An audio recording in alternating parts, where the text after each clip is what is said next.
Okay, welcome to my tutorial on how to put a double flare fitting on a brake line. Okay, the first thing I want to talk about is making sure you have a good quality tool. You can buy the real cheap ones, but they're not going to give you a good time. There's lots of different companies out there that make them, but this one, the one I'm going to use today, is a double flaring toolkit by OEM number 27015.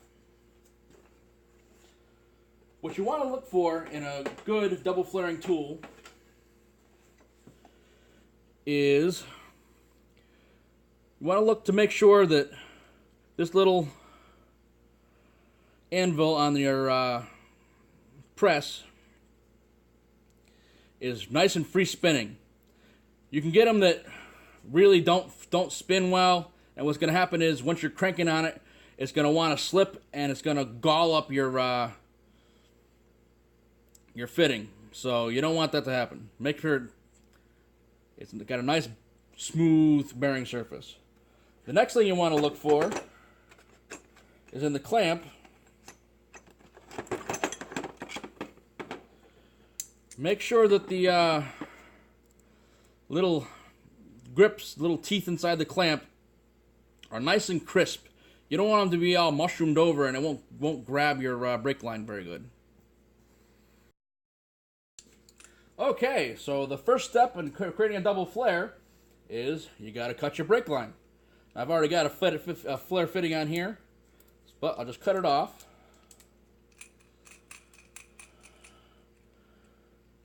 I believe most people should know how to do this. You just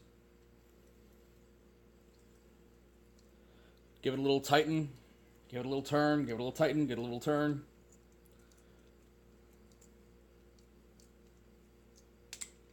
Until it pops off. Next, what you got to do is just deburr the top of there where it cut off. Because what it did is it necked down the inside of it a little bit. And I'll show you why that's important in a moment.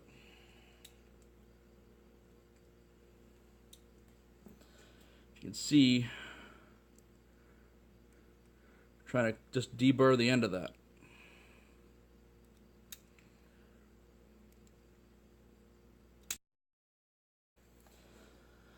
Now, if you're doing a 3/16 line, you grab the 3/16 anvil out of your kit, and you got to make sure that it fits in the end of the hole there.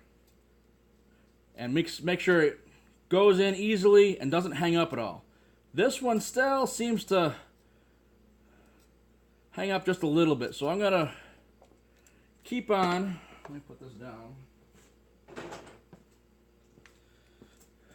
Must have a little bit more of a burr there to take off.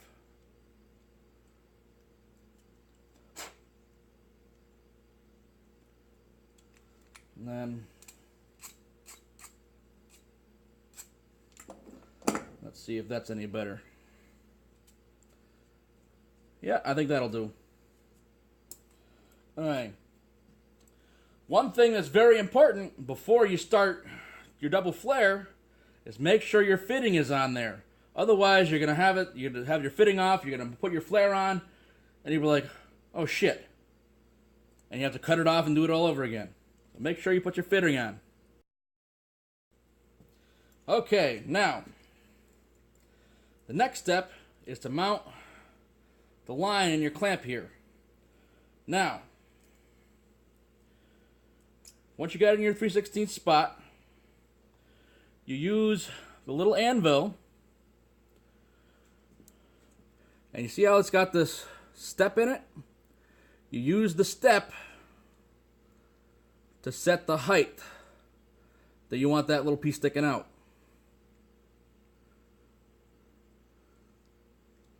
Okay. That looks about right. Now hold it by your fingers.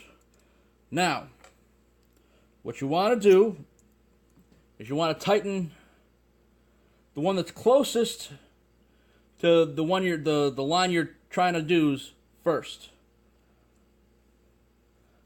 Okay? Now, you take the little rod that comes with the kit. You tighten that one first. Then you tighten this one. And the reason you do that is because you get more of a lever advantage when from the long side. So it's not quite so hard to crank down. Okay? Now before you go any further, double check to make sure that your height is good. As you can see, let's see if I can...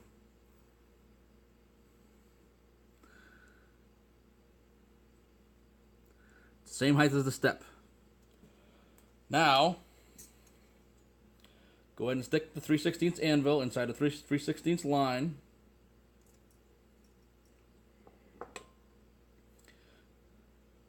Take the clamp, vise, I don't know what you call it exactly. Slide it over. Back it off. And what you want to do is, it'll center itself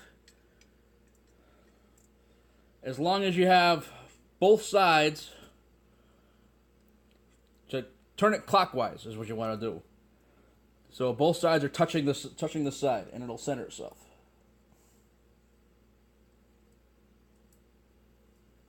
Okay. Now, you just tighten it down. And you go, give it the beans, as tight as it'll go. By the way, I should have mentioned, when tightening these things down, tightening the clamp down, that's also as tight as it'll go, as much as you can give it.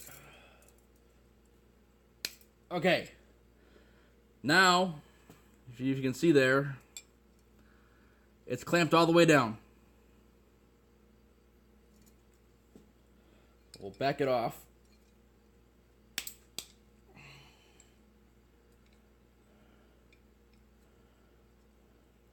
Now, what I just did there, your first piece here, that's called a bubble flare. There are some brake lines that use a bubble flare. But in order to do a double flare, now you take your little tapered piece here, stick it back on there, do the same thing, turn it clockwise so that it centers itself, and bring it down. Let's see if I can't, so that it fits into the hole there. And basically what you're doing is you're just kind of smooshing the brake line out a little bit so that it makes a smooth inside surface. Now, you don't have to go crazy with this, but you want it to be good and...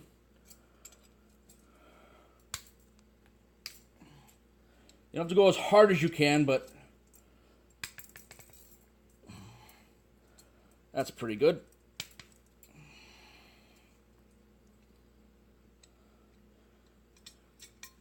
And there we have... You can see already, it's a just about perfect double flare there, right there. We'll take it out so you can see it.